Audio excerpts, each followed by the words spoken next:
سلام، شرح خبرهای این ساعت تاجیکستان و جهان را در برنامه اطلاعاتی خبرهای روز مستقیما میشنوید. امروز جمعه 24 ایول 2020 سال است. خبرهای این ساعت را از تاجیکستان شروع میکنیم. امروز صحبت تلفنی میان سران کشورهای تاجیکستان و ازبکستان برگزار گردید. در صحبت تلفنی خود پرزیدنت جمهوری تاجیکستان امامعلی رحمان پرزیدنت جمهوری ازبکستان دوست را به مناسبت جشن آزادی‌روزشان صمیمانه تبریک و مبارکبایی نمودند.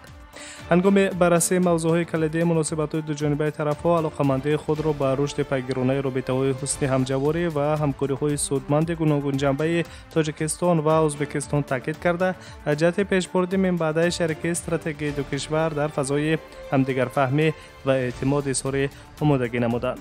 در رابطه با همکاری‌های دو کشور در زمینه مناسبات‌های بسیار جانبه طرف‌ها به مسائل تأمین امنیت در منطقه و رشد وضعیت در افغانستان توجه ظاهر کرده اطراف روند نگران کننده پنجشنبه فراگیر پاندمی کرونا ویروس اظهار عقیده نمودند و جهت وضعیتی که در زمینه امروز در دو کشور به وقوع پیوسته است مبادله اطلاعات انجام دادند. پرزیدنت ها همچنین یک قطار دیگر مسئله های مبرم بین المللی و همکاری های منطقوی را محاکمه نمودند. آمده است در خبر دفتر مطبوعات رئیس جمهور.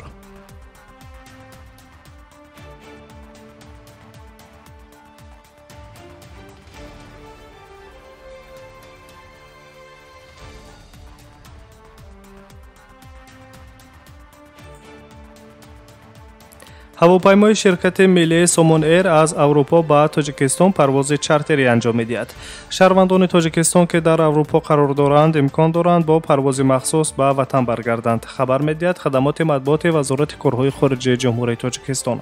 پرواز صادراتی هواپیما از جانب شرکت سومون ایر روز 28 ایول انجام داده می شود. پرواز مذکور از فرودگاه فرانکفورت آلمان به میدان هوایی دوشنبه در نظر داشته شده است. شهروندان خواهشمند می توانند برای ثبت نام در نمایندگی های دیپلماتیک کشور در اروپا و آمریکا عریضه پیشنهاد کنند.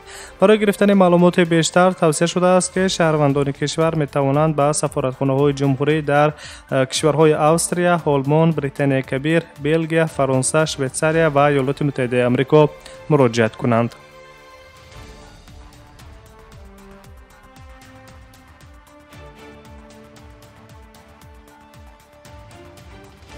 خبرهای این ساعت تاجیکستان و جهان را مستقیما میشنوید و نظر به وضع منطقه میکنیم. چین خواست که کنسولگری گنرالی آمریکا در شهر چندو در مدت 72 ساعت بسته شود، گفته است خو سی جین سردبیر مجله گلوبال تایمز. قطع کنسولگری را قبلا وزارت امور خارجه چین از کنسولگری گنرالی ایالات متحده آمریکا در شهر چندوی مضافات سیچوان طلب کرده بود. وزارت کارهای خارجه تقاضای چین درباره بستن نمایندگی دیپلماتی آمریکا را در چندو همچون واکنش قانونی و ضروری نامیده است.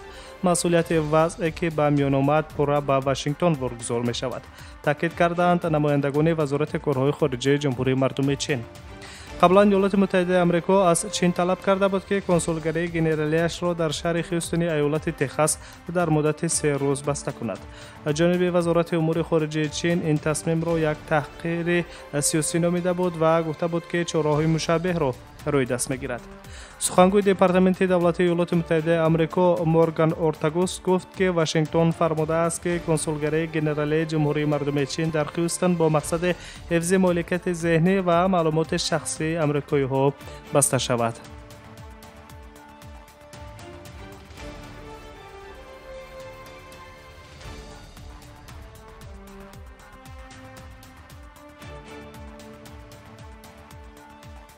خبرها را ادامه می‌دهیم و به روسیه نظر می‌کنیم. در روسیه قانون فدرالی که به اعتبار در آمد که طبق آن گرفتن شهروندی روسیه از جانب شهروندان خارجی آسان می‌شود. همین طریق این سند طلبات از دست دادن شهروندی موجوده را بکار می‌کند و مهلت بود و باش در روسیه را برای گرفتن شهروندی کم می‌کند. پرزیدنت روسیه ولادیمیر پوتین قانون فدرالی داخلدار را ماه اپریل سال 2020 امضا کرده بود. حالا آن اعتبار قانونی پیدا پیدا کرد. قانون مذکور بعض محدودیت‌ها را برای خارجیانی که زبان مادریشان زبان روسی میباشد بکار میکند. همچنین طبق قانون آنهایی که در زمان شوروی سابق تولد شده‌اند ولی شهروندی خود را نگرفته‌اند امکان می‌دهد که می‌توانند برای گرفتن شهروندی روسیه به طلبات برای استقامت 3 ساله حتمی در روسیه به مقامات دخلدار عریضه پیشنهاد کنند. همچنان مهلت کار در فدراسیون روسیه برای ختم کنندگان دانشگاه‌های روسیه از 3 سال تا 1 سال کم کرده شده است.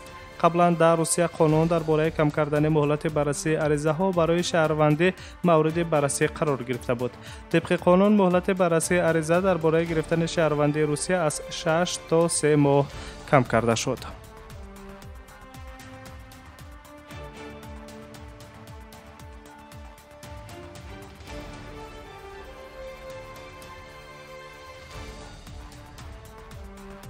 شما مهمترین خبرهای این ساعته تاجیکستان و جهان را مستقیما روی موج رادیو مهاجر میشنوید. پرزیدنت روسیه ولادیمیر پوتین به سرور چچنستان رمضان قادیروف رتبه حربی گنرال میور داد.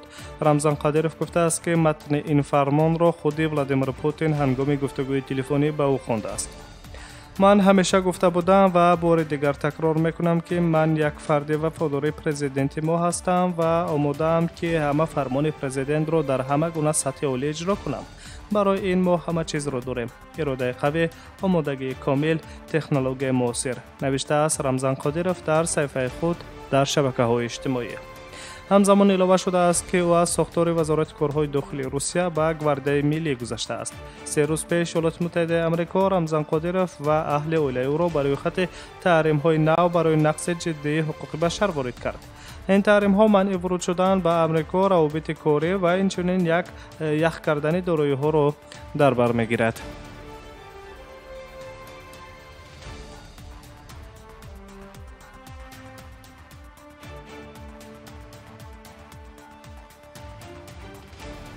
در روسیه میمونیم و خبرهای روز را مستقیما ادامه میدهیم. معاونان رئیس حکومت و اعضایان آنها بعضا وابسته به وضع امروزه کشور شبانه روزی کار میکنند. اعضایان حکومت، معاونان رئیس بعضا شبانه روزی کار میکنند وابسته از آن که وقت و وضع عمومی از این چی طلب میکند.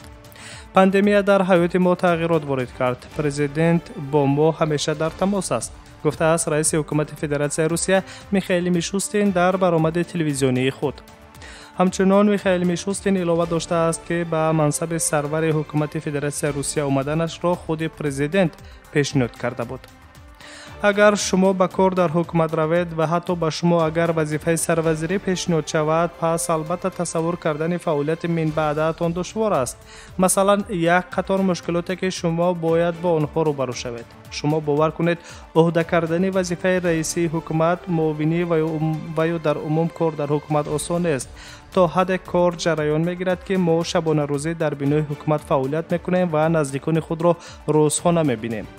پیشنهاد کار در حکومت را پرزیدنت روسیه ولادیمیرویچ پوتین کرده بود و به این معنی البته دقت اساسی به تطبیق چاره‌های اساسی که وی در پیام خود در ماه ینور اظهار کرده بود روانه شده است.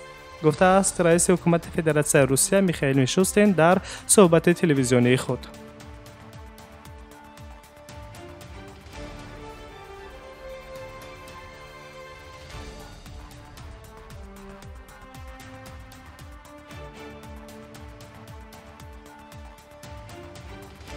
از روسیه به بلاروسیا می رویم. روز 23 ایول پرزیدنت بلاروس الکساندر لوکاشنکو در یک نشست طلب کرد که ژورنالیستانی که به گفته او مردم را به آشوب دعوت میکنند از بلاروسیا رانده شوند. خبر میدهد اگنتی دولتی بلتا. در جریان ملاقات الکساندر لوکاشنکو که از متنی در کاغذ نوشته شده صرف نظر کرده بود، گفت که او چند پیش از فعالیت دستگاه پرزیدنت، کاتب مطبوعاتش و رئیس شورای جمهوری حیران شد. وی گفت که منصبداران باید به مردم خوبتر شرح دهند که در کشور و جهان چه رخ داده ایستاده است. ما وظیفه های خود را اجرا میکنیم، اگر نمیتوانیم پس باید بگوییم که نمیتوانیم. دیگران این کار را میکنند و در حکومت ما وزارت کارهای خارجی همه نشستند اما چیزی نمیکنند، تنها منتظر فرمان پرزیدنت هستند. تاکید داشته است پرزیدنت بلاروس الکساندر لوکاشنکو. همزمان سرور بلاروس تاکید کرد که سخن نه تنها درباره نشره‌های اینترنتی بلکه درباره مطبوعات چاپی نیز رفته ایستاده است. سرور کشور بلاروس از جمله روزنامه کامسابولسکی پراودا را زیاد به رشته تنقید کشید. یادآور می‌شویم که در انتخابات پرزیدنتی در جمهوری بلاروس روز 9 اوگوست همین سال برگزار می‌شود. سال 14 ایول باشد کمیسیون مرکزی انتخابات نامزدها را برای شرکت در معرکه انتخاباتی پرزیدنتی رسما به قید گرفته است.